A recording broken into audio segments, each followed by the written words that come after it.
Hi, it's Dwyer, gamblersadvisory.com, dwyersportsbetting.com. Remember, the opinion you should follow should be your own. Just consider this video to be a second opinion from a complete stranger online. Now, before I go further, it's really important to emphasize that I'm not here trying to be right. I am not trying to make videos where I say, great, I picked the winner. No, I'm actually trying to take risks. I'm trying to beat the casino. It's a little bit different, right? If I see a mispriced favorite, and, let's say that favorite should win 60% of the time, but that favorite is priced as if he should win 25 out of 26 times, right? That's what a minus 2,500 is, right? That's where Vasyl Lomachenko is priced right now. And if I look at the opponent, and I feel the opponent has a 40% chance of winning, right? If I think the opponent is really underrated by the public, right? If I look at the opponent and I'm thinking, wow, this guy has the mindset where he could pull the upset. He has the mindset where he's coming not for a paycheck, but to win the fight against a two-time Olympic gold medalist who's heavily favored, who everyone thinks is going to win, then I'm going to take the guy who I myself feel is going to lose 6 times out of 10. Let's look at this fight. The opponent of Vasyl Lomachenko is a guy you need to know, because in my opinion, this guy is a gambler's best friend. He's beaten the odds repeatedly. Understand, both of these guys, both of them, fought Nicholas Walters. Neither of them lost to Walters, right? Lomachenko got the win. Walters quit in that fight. Jason Sosa got a draw. Understand, only one of these guys went to China and stopped Javier Fortuna, right? And that was Jason Sosa. So let's look at this young man, because in analyzing fights, it's really a lot like a job interview. Let's pretend that we're sitting down on some sofa or behind some desk, and you're, looking at the resume of a guy who happens to be fighting Vasyl Lomachenko. And you see that in his third fight, he got a draw. In his 7th fight, he got a draw. In his 8th fight, he got a draw. He actually gets stopped, victim of a TKO in his 5th fight. So you know that at one point, after 8 fights, Jason Sosa had 4 wins, 1 loss, and 3 draws. Right? Let me say this too. There's a scene in the latest Rocky film where Rocky walks in a boxing gym and he looks around and you see guys fighting. It's in Philadelphia, right? And the guys are wondering why Philly fighters are so good. And Stallone says the line, "It must be something in the water." Right? Now just understand, very few towns, if any, right? If any, have the relationship with the sport historically that Philly has had. Right? According to legend, Carlos Monzon, right, one of the best ever at middleweight, got hit so hard by Philadelphia fighter Benny Briscoe that Briscoe became one of his good friends. Monzon was so impressed and knew he was so close to losing his title that he had a profound respect for Benny Briscoe. Right? Let me just say this. When you say the phrase Philly fighter, everyone knows what that means. You know you're dealing with a badass. You know you're dealing with a finisher. You know that if the boxing breaks down and an actual fight breaks out, you're in trouble if you're facing a Philadelphia fighter. Right? Understand, these guys historically have beaten some of the biggest names in boxing history. Right? Per capita, it's harder to imagine a city generating more big fights and big wins. Now, I know most of you know Sonny Liston's a Philly fighter. Joe Frazier's a Philly fighter. Right? Okay, fine. Understand, there's a guy, Harold Johnson, right, from Philly, who beat both Archie Moore and Ezzard Charles. Right? By the way, he's in the Boxing Hall of Fame. You know that Joey Giardello beat Sugar Ray Robinson. Right? Think about it.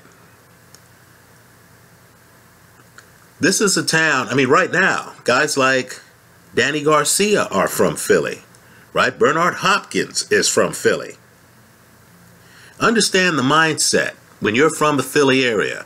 And please understand where Camden, New Jersey is. That's right next to Philly. Right? You want a tough town?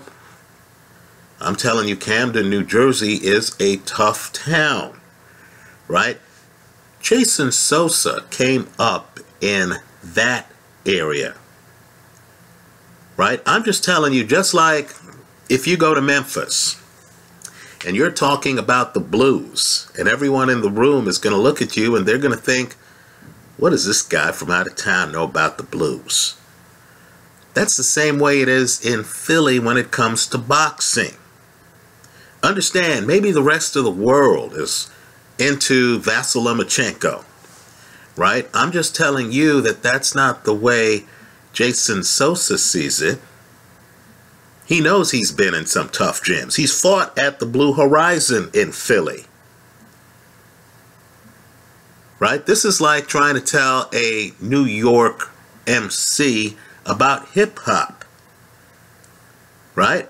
Whatever the hype is on Vasyl Lomachenko, I'm just going to tell you that the least intimidated person in the building on fight day is going to be Jason Sosa. Right? Philly's like East LA.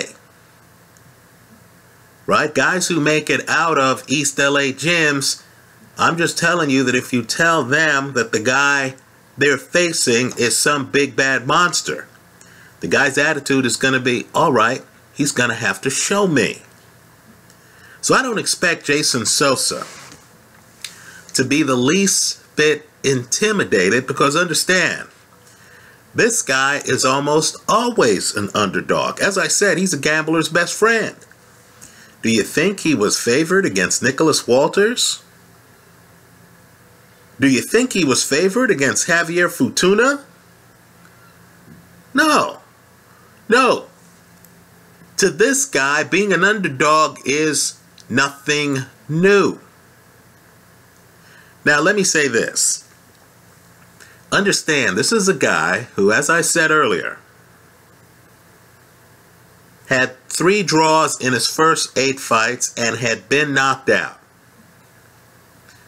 So you have to ask yourself, what kept him going? Think about it.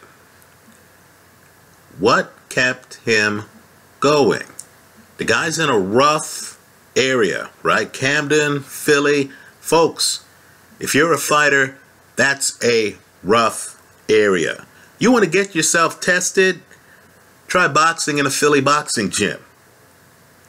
Right? Here's this guy who's not 8-0. Right? He has draws. He has a knockout loss. What the guy does next is to start to run the table. Right? This guy has a very long KO streak. More importantly, when you look at him on film, and I believe this is where it gets interesting. Right? Understand that Orlando Salido beat Vasyl Lomachenko by coming inside and throwing body shots. He's throwing body shots on his front foot. He's heavy volume. He gets deep in the pocket. Lomachenko did not know how to stop the body punches from coming. That's the loss that Lomachenko has on his record. Right? Front foot heavy guy throwing a lot of body shots. Right? Heavy volume backing up Lomachenko. Not allowing Lomachenko to set up shop in the pocket. Right? Being the lead puncher, not a counter puncher against Lomachenko. Now I'm just telling you that Jason Sosa is fluent deep in the pocket.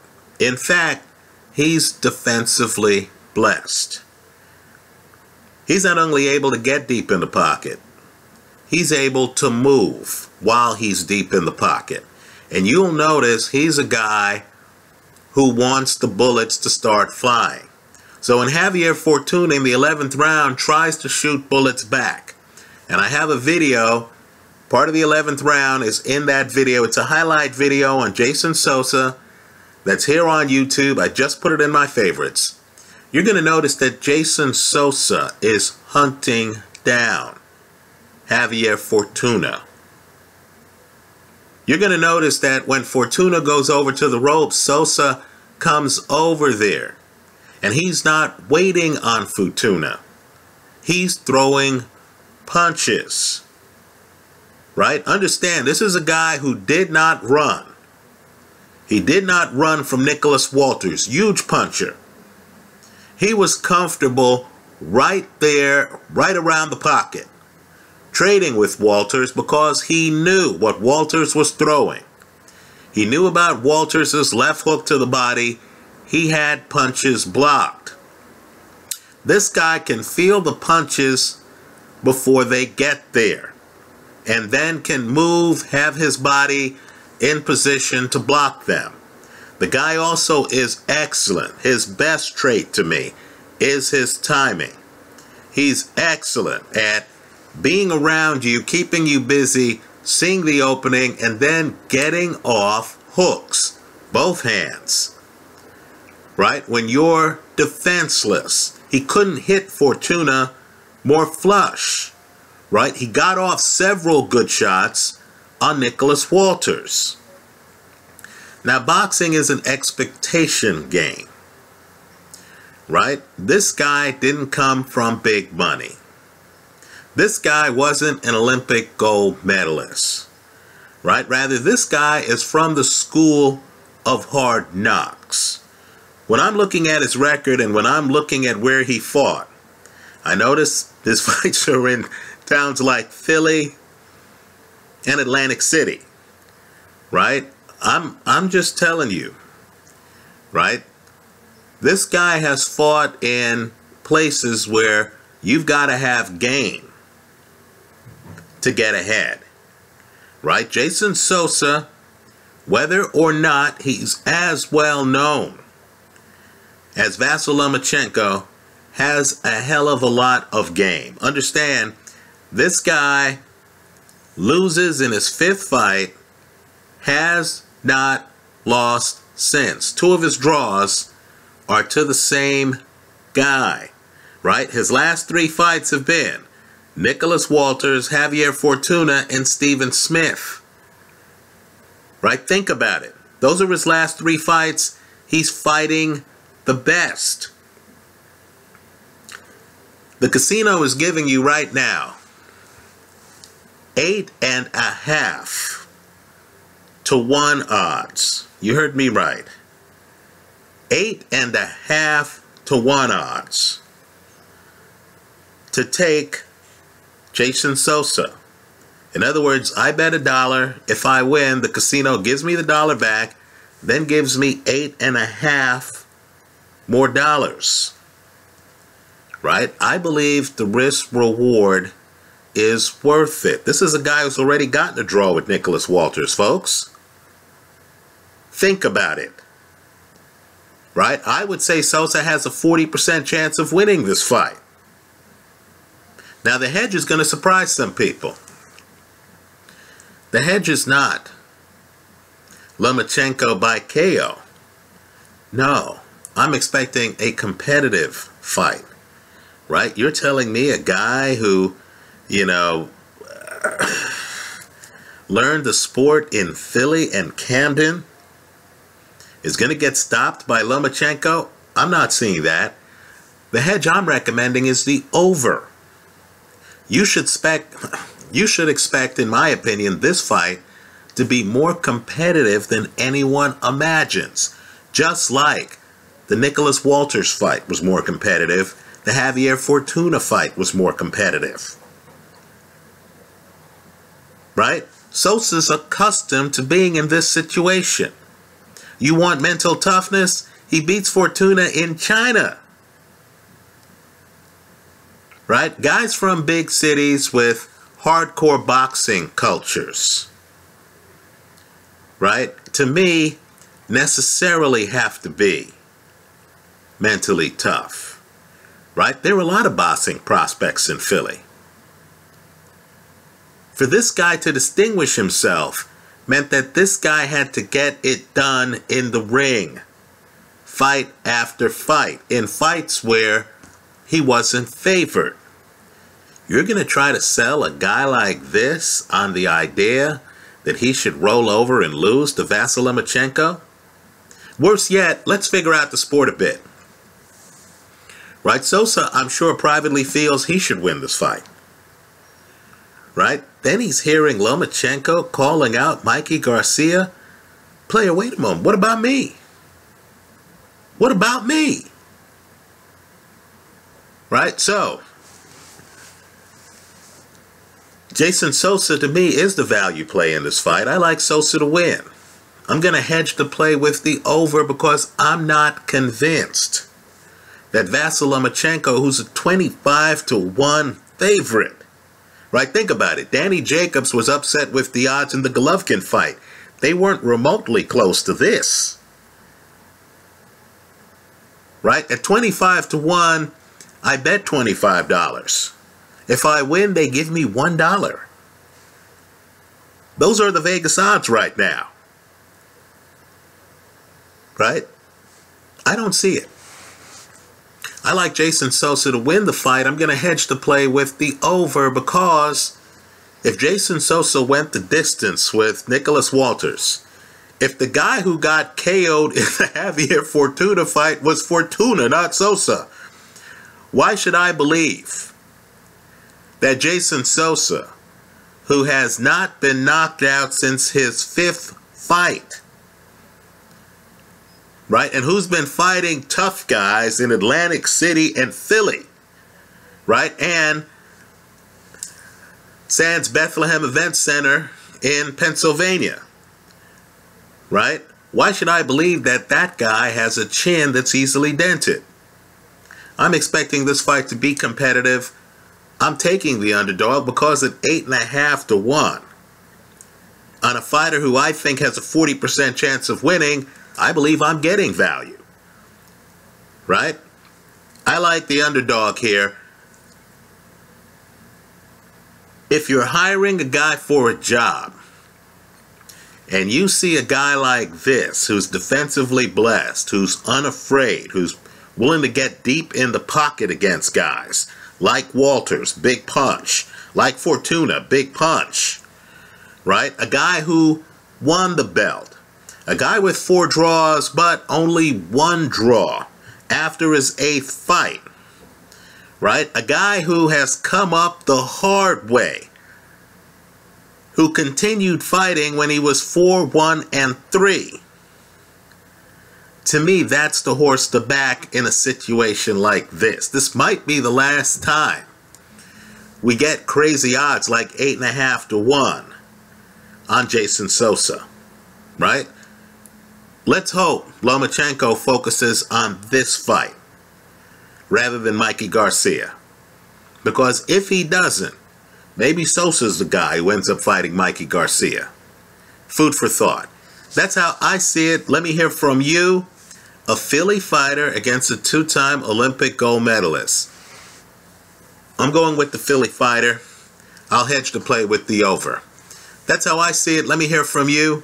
Hope you leave your comments in the comment section to this video. And understand, if the fight goes over and Lomachenko wins, I'm protected. That's the nature of a hedge. I'll have some money on that side of the play. But recognize the risk involved. If Lomachenko comes out and stops him, if Sosa suddenly feels like Nicholas Walters did against Lomachenko and says, hey, I'm not coming out for another round, and if that's an early round and the under hits, you lose it all. Let me hear from you. I hope you leave your comments in the comment section to this video. Must be something in the water. Thanks for stopping by.